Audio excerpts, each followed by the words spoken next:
الخسارة في القرآن ليست خسارة المال.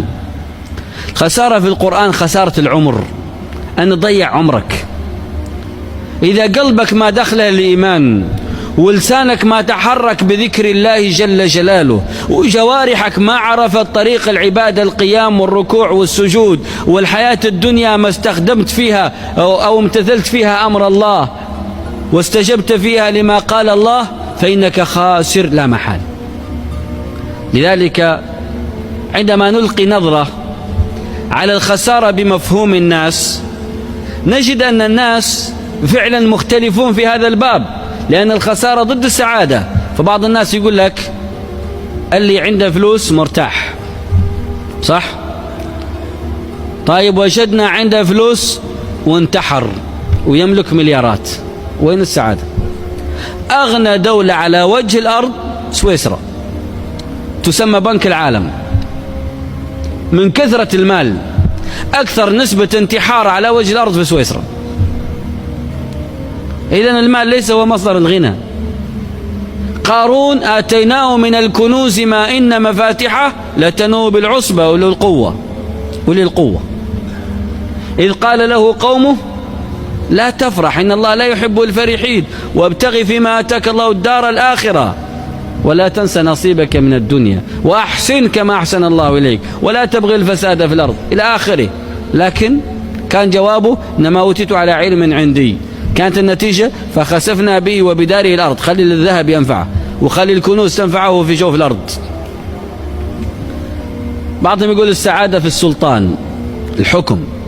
فرعون قال ليس لي ملك مصر ومع ذلك أغرقناه وانتهى. بعض يقول السعادة في الوزارة، كن وزير. طيب هامان وزير لفرعون ومع ذلك غرق معه. السعادة بعضهم يحسب أنها في البدن القوي. طيب ما في أقوى من الفيل والأسد، وش فايدة قوتهم؟ أقوى من الإنسان ومع ذلك لا قيمة له. بعضهم يحسب أن السعادة في الانتقال من دولة إلى دولة ومن بلد إلى بلد. لا يغرنك تقلب الذين كفروا في البلاد، متاع قليل. تنظر خضرة وماء والقلب فيه حزن وهم لا يزول إلا بذكر الله. والعصر إن الإنسان لفي خسر إلا الذين آمنوا وتطمئن قلوبهم بذكر الله. ألا بذكر الله فقط تطمئن القلوب.